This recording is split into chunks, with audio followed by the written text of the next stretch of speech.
Hey everyone, welcome back to Readalong Saturday, and today we are still continuing with Siddhartha by Hermann Hesse. And today we are beginning with part 2. So let us start today's chapter, the fifth chapter, Kamala. Siddhartha learned something new on every step of his path, for the world was transformed and his heart was enchanted. He saw the sun rising over the mountains with their forests and setting over the distant beach with his palm trees. At night, he saw the stars in the sky in their fixed positions and crescent of the moon floating like a boat in the blue. He saw trees, stars, animals, clouds, rainbows, rocks, herbs, flowers, streams, and river. The glistening dew in the bushes in the morning, distant high mountains which were blue and pale. Birds sang and bees buzzed. The wind whispered through the rice field. All of this, thousandfold and colorful, had always been there. Always the sun, the moon had shone. Always rivers have roared, bees have buzzed, but in former times all of this had been nothing more to Siddhartha than a fleeting deceptive veil before his eyes, looked upon in distrust, destined to be penetrated and destroyed by thought, since it was not the essential existence, since this essence lay beyond, on the other side of the invisible. But now, his liberated eye stayed on this side, he saw and became aware of the visible, sought to be at home in this world, did not search for true essence, did not aim at the world beyond. Beautiful was this world, looking at this thus, without searching, thus simply, thus childlike. Beautiful were the moon and the stars, beautiful was the stream and the banks, the forest and the rocks, the goat and the golden beetle, the flower and the butterfly. Beautiful and lovely it was thus to walk through the world like childlike, thus awakened, thus open to what is near, thus without distrust. Differently the sun burnt the head, differently the shade of forest cooled him down, differently the stream and the cistern and pumpkin and the banana tasted. Short were the days, short were the nights. Every hour sped swiftly away like a sail on the sea, and under the sail was a ship full of treasures, full of joy. Siddhartha saw a group of apes moving through the high canopy of the forest, high in the branches, and heard their savage, greedy song. Siddhartha saw a male sheep following a female one and mating with her. In a lake of reeds, he saw the pike hungrily hunting for its dinner and propelling themselves away from it in fear, wiggling and sparkling.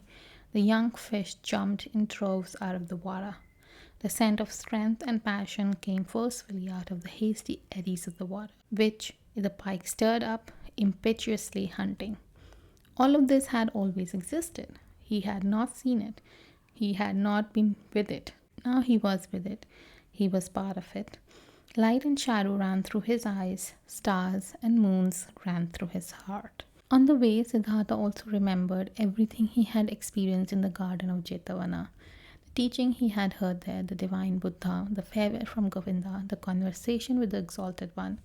Again, he remembered his own words. He had spoken to the Exalted One, every word. With astonishment, he had become aware of the fact that there he had said things that he had not really known yet at this time. What he had said to Gautama, the Buddha's treasure and secret, was not the teachings, but the inexpressible and not teachable which he had experienced in the hour of his enlightenment. It was nothing but this very thing that he had now gone to experience, that he has now begun to experience. Now, he had to experience his self. It is true that he had already known for a long time that his self was Atman in its essence, bearing the same eternal characteristics as Brahman. But never had he really found his self, because he had wanted to capture it in the net of thought, with the body indefinitely not being the self, and not the spectacle of the senses. It was not also the thought, not the rational mind, not the learned wisdom, not the learned ability to draw conclusions and to develop their previous thoughts into new ones. No, this world of thought was also still on his side, Nothing could be achieved by killing a random self of senses if the random self of thoughts and learned knowledge was flattened on the other hand. But the thoughts as well as the senses were pretty things. The ultimate meaning was hidden behind both of them. Both had to be listened, both had to be played with, both had to neither be scorned nor overestimated. From both, the secret voices of innermost truth had to be attentively perceived. He wanted to strive for nothing except for what the voice commanded him to strive for, dwell on nothing except where the voice had advised him to. Why had Gautama at that time, in the hour of hours, sat down under the bo tree where the enlightenment hit him? He had heard a voice in his own heart, which had commanded him to seek rest under this tree, and he had neither preferred self-castigation, offering oblation, nor prayer, neither food, drink, neither sleep nor dream. He had obeyed the voice. To obey like this, not an external command, but only the voice, to be ready like this was good, this was necessary, nothing else was necessary. In the night when he slept in the straw hut for a ferryman by the river, Siddhartha had a dream. Govinda was standing in front of him, dressed in yellow robe as an ascetic. Sad was Govinda looked. Sadly he said, "Why did you forsaken me?" At this he embraced Govinda, wrapped his arms around him, and he pulled him close to his chest, kissed him. It was not Govinda any more, but a woman. It tasted of woman and man, of sun and forest, of animal and flower, of every fruit, of every joyful desire. It intoxicated him and rendered him unconscious. When Siddhartha woke up, the pale river shimmered through the door of the hut, and in the forest the dark call of an owl resounded deeply and pleasantly. When the day began, Siddhartha asked his host, the ferryman, to get him across the river. The ferryman got him across the river on a bamboo raft, and the white water shimmering reddishly in the light of the morning. "This is beautiful river," he said to his companion. "Yes," said the ferryman, "a very beautiful river. I love it more than anything. Often I have listened to it, often I have looked into its eyes, and always I have learned from it. Much can be learned from a river." "I thank you, my benefactor," spoke Siddhartha, disembarking on the other side of the rope. "I have no gift could give for your hospitality, my friend, also no payment for your work. I am a man without home, a son of a Brahman and a Samana." "I did see it," spoke the ferryman, "and I haven't expected any payment from you, and no gift which would be custom for the guest to bear. You will give me the gift another time." "Do you think so?" asked Siddhartha amusedly. "Surely. This too I have learned from the river. Everything comes back. You too, Samana, will come back. Now farewell. Let your friendship be my reward. Remember me when you make offerings to the gods."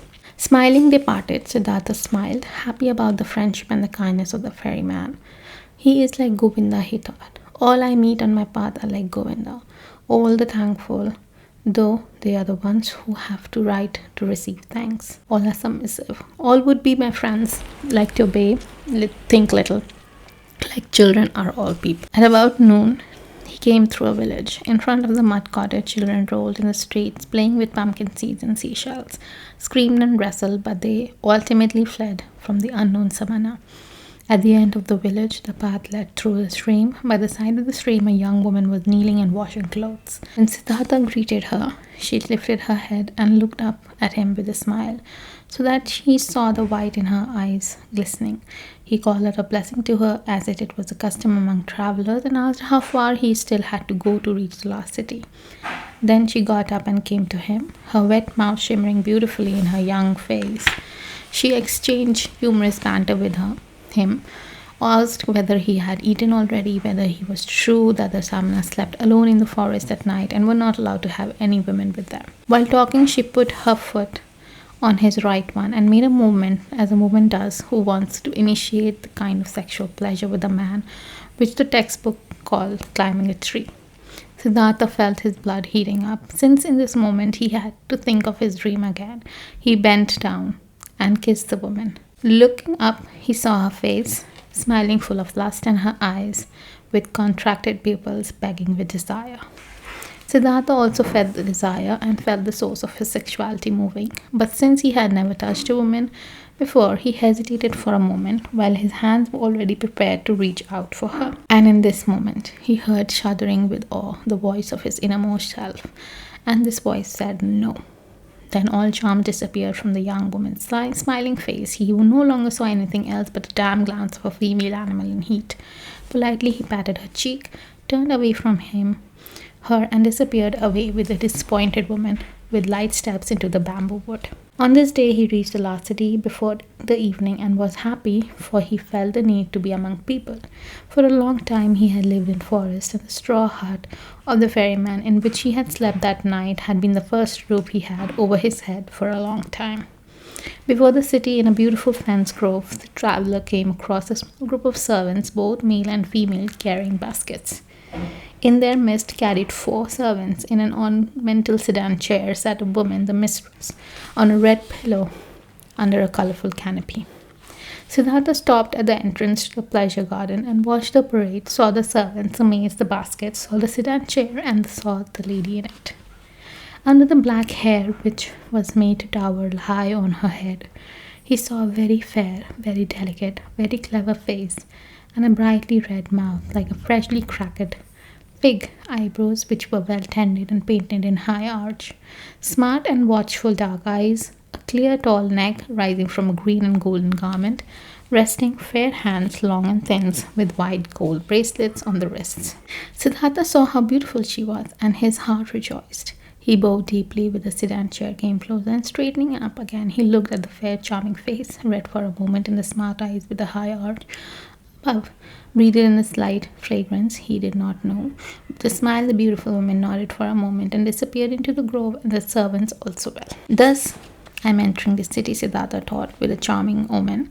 He instantly felt drawn to the grove, but he thought about it, and only now he became aware of how the servants and maid had looked at him at the entrance, how distrustful, how rejecting. I am still a samana, he thought. I am still an ascetic and a beggar. I must not remain like this. I will not be able to enter the grove like this. And he laughed.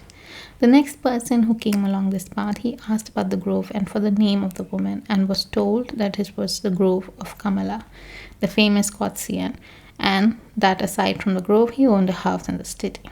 Then he entered the city. Now he had a goal.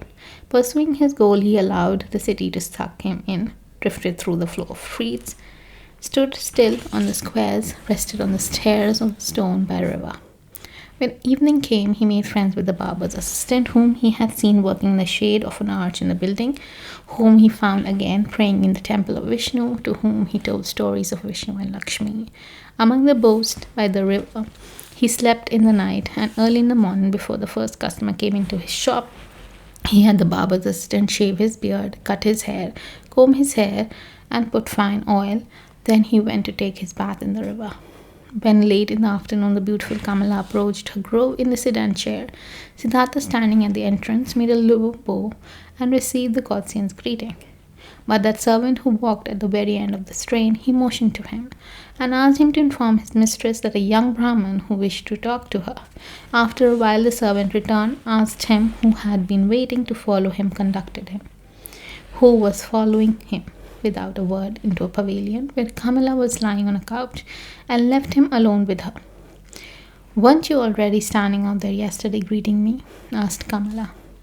"It's true that I've already been seen and greeted you yesterday, but didn't you have yesterday a beard, a long hair, and dust in your hair? You have observed well. You have been seen everything.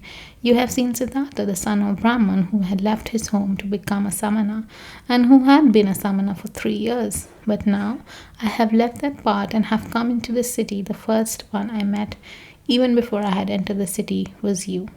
To say this, I have come to you, Kamala. You are the first woman whom Siddhartha is not addressing with his eyes turned to the ground. Never again do I want to turn my eyes to the ground when I come across a beautiful woman." Kamala smiled and played with her fan of peacock feathers and asked, "Oh, and only to tell me this, Siddhartha has come to me? To tell you this and to thank you for being so beautiful, and if it doesn't displease you, Kamala, I would like to ask you to be my friend and teacher, for I know nothing yet of the art which you have mastered in the highest degree." And that, Kamala laughed aloud. Never before has this happened to me, my friend, that a samana from the forest has come to me and wanted to learn from me. Never before has this happened to me that a samana had come to me with a long hair and old torn loin cloth. Many young men came to see me. There are also sons of Brahmins among them, but they come in beautiful clothes, they come in fine shoes, they have perfumes in their hair and money in their pouches. This is, O Samana, what the young men are like who come to me. Quote Siddhartha. Already I am starting to learn from you. Even yesterday I was already learning. I have learned, taken off my beard. I have combed the hair, have oil in my hair. There is little which still missing in me. O excellent one, fine clothes, fine shoes, money in my pouch. You shall know, Siddhartha has set harder goals for himself than such trifles, and he had reached them. How shouldn't I reach that goal which I have set for myself yesterday? To be your friend and to learn joys of love from you. You'll see that I'll learn quickly, Kamala. I have already learned harder things that when what you're supposed to teach me. And now let's get to it. You aren't satisfied with Siddhartha as he is, with the oil and hair, but without fine clothes, without shoes, without money? Laughing, Kamala explained, No, my dear, he doesn't satisfy yet. Clothes are what he must have. Pretty clothes, pretty shoes, a lot of money in his pouch, and gifts for Kamala. Do you know it now, Samana, from the forest? Did you mark my words? Yes, I have marked your words, Siddhartha exclaimed. But how should I not mark words which are coming from such a mouth? Your mouth is like a freshly cracked fig, Kamala. My mouth is red and fresh as well. It will be such a suitable match for yours, you will see. But tell me, beautiful Kamala, aren't you at all afraid of the samana from the forest who had come to learn how to make love? Why ever should I be afraid of a samana, stupid samana from forest who is coming for the jackals and doesn't even know yet what women are? Oh, he's strong, the samana. He isn't afraid of anything. He could force you, beautiful girl. He could kidnap you. He could hurt you. No, samana, I'm not afraid of this. Did any samana or brahman ever fear? Someone might come and grab him and steal his learning, his religious devotion, and his depth of thought. No, for they are his very own, and he would only give away from that which he is willing to give to whomsoever he is willing to give. It is like this. It is precisely like this also with Kamala and with the pleasures of love. Beautiful and red in Kamala's mouth, but just try to kiss it against Kamala's will. You will not obtain a single drop of sweetness from it, which knows how to give so many sweet things. You are learning easily, Siddhartha, thus you should also learn this. Love can be obtained by begging, buying, receiving it as a gift, finding it in a secret, but it cannot be stolen. In this, you have come up the wrong path. No, it would be a pity if a pretty young man like you would want to tackle it such a wrong manner. Siddhartha bowed with a smile. It would be a pity, Kamala, you are so right. It would be such a great pity. No, I shall not lose a single drop of sweetness from your mouth, nor you it from my mind. So it is settled. Siddhartha will return once he has what he lacks, clothes, shoes, money. But speak, lovely Kamala, couldn't you still give me as one small advice? Advice? Why not? Why wouldn't like to give advice to poor ignorant Samana who is coming from the jackals of the forest? Dear Kamala, does the advise me where I should go and find these three things most quickly? Friend, many would like to know this. You must do what you learned and ask for money, clothes, and shoes in return. There is no other way for a poor man to obtain money. What might you be able to do? I can think, I can wait, I can fast. Nothing else? Nothing. But yes, I can also write poetry. Would you like to give me a kiss for a poem? I would if I liked the poem. What would its title? Siddhartha spoke after he thought about it for a long moment. These verses. Into her shady grove stepped the pretty Kamala. At the grove's entrance stood her brown samana. Deeply seeing the lotus blossom, bowed the man and smiling Kamala thanked. More lovely, thought the young man, than offerings for gods, more lovely is offering to pretty Kamala. Kamala clapped her hands loudly so that the golden bracelet clanged. Beautiful are your verses, O brown samana, and truly am losing nothing when I give you a kiss for them. She beckoned him with her eyes. He tilted his head so that his face touched hers and placed his mouth on the mouth, which was like freshly cracked fig. For a long time, Kamala kissed him, and with a deep astonishment, Siddhartha felt how she taught him, how wise she was, how she controlled him, rejected him, lured him, and how, after this first one, there was to be young, long, well ordered, well tested sequence of kisses, every one different from the others he was yet to receive. Breathing deeply, he remained standing where he and was in this moment astonished like a child about the cornucopia of knowledge and things worth learning, which revealed itself before his eyes. Very beautiful are your verses, exclaimed Kamala. If I were rich, I would give you pieces of gold for them. But it will be difficult for you to earn as much money as you need with verses, for you need a lot of money if you want to be Kamala's friend. The way you are able to kiss Kamala, stammered Siddhartha. Yes, this I am able to do. Therefore, I do not lack clothes, shoes, bracelets, beautiful things. But what will become of you? Aren't you able to do anything else but thinking, fasting, and making poetry? I am also known the sacrificial songs, said Siddhartha, but I do not wish to sing them anymore. I also know magic spells, but I don't want to speak them anymore. I have read the scriptures. Stop, Kamala interrupted him. You able to read and write? Certainly I can do that. Many people can do that. Most people can't. I can't. It's very good that you're able to read and write. Very good. You will also still find use for the magic spells. At that moment a maid came running in and whispered a message into his mistress' ear. There is a visitor for me, exclaimed Kamala. Hurry and get yourself away, Siddhartha. Nobody may see you in here. Remember this. Tomorrow I'll see you again. But she ordered the maid to give a pious Brahman while upper garments without fully understanding what was happening. Siddhartha found himself being dragged away by the maid, brought into the garden house, avoiding the main path, being given upper garments as a gift, led into the bushes, and urgently admonished to get himself out of the grove as soon as possible without being seen. Contently, he did as he was told. Being accustomed to the forest, he managed to get out of the grove and over the hedge without making a sound. Contently, he returned to the city, carrying the rolled up garments under his arm.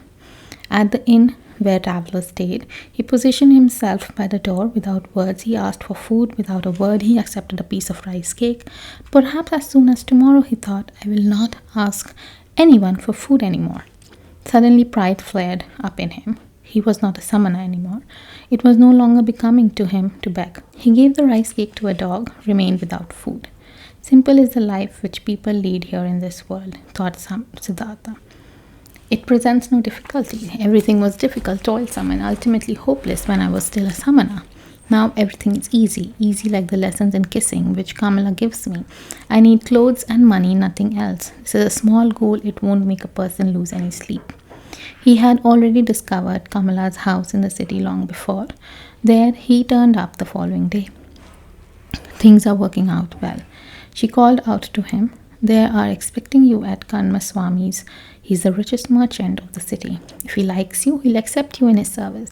Be smart, brown summoner. I had others tell him about you. Be polite towards him. He is very powerful, but don't be too modest. I do not want you to become his servant. You shall become his equal, or else I won't be satisfied with you. Kamaswami is starting to get old and lazy. If he likes you, he'll entrust you with a lot. Siddhartha thanked her and laughed, and when she found out that he had not eaten anything today, she sent for bread and fruits and treated him well. You are lucky. I am opening one door after another for you. How come? You have a spell, she said as they parted. Siddhartha said, Yesterday I told you I knew how to think, to wait, and to fast, but you thought it was no use. But it is very useful for many things, Kamala, you see. You will see that the stupid summoner learns and are able to do many pretty things in the forest, which the likes of you aren't capable of. The day before yesterday, I was still a shaggy beggar. As soon as yesterday, I have kissed Kamala, and soon I have been a merchant and have money and all the things you insist upon. Well, yes, but what would be without me? What would you be if Kamala wasn't helping you? Dear Kamala, said Siddhartha and straightened up full height. When I came to you into your grove, I took a first step. was my resolution to learn love from this most beautiful woman. From the moment on when I had made this resolution, I also knew that I would carry it out. I knew that you would help me. At first glance at the entrance of the grove, I already knew it. But what if I hadn't been willing? You were willing to look, Kamala. When you throw a rock into the water, it will speed at faster course to the bottom of the water. This is how it is when Siddhartha has a goal or resolution. Siddhartha does nothing. He waits, he thinks, he fasts, but he passes through the things of the world like a rock through water without doing anything, without stirring. He is drawn, he lets himself fall. His goal attracts him because he doesn't let anything enter his soul which might oppose the goal. This is what Siddhartha has learned among the samanas. This is what fools call magic and which they think is affected by demons. Nothing is affected by demons. There are no demons. Everyone can perform magic. Everyone can reach his goals. If he is able to think, if he is able to wait, if he is able to fast. Kamala listened to him. She loved his voice. She loved the look from his eyes. Perhaps it is so, as you say, friend. But perhaps it is also like this, that Siddhartha is a handsome man and his glances pleases the woman, therefore good fortune is coming towards him. With one case Siddhartha bid farewell. I wish that it should be this way, my teacher, that my glance shall please you, and the always good fortune shall come to me out of your direction. Okay, so that was it for today, and well, this story has taken a wild turn. I was not expecting this at all. So now I'm intrigued what will happen further in the story, and we will find out in the next video. So until then, keep reading, keep watching, and stay calm.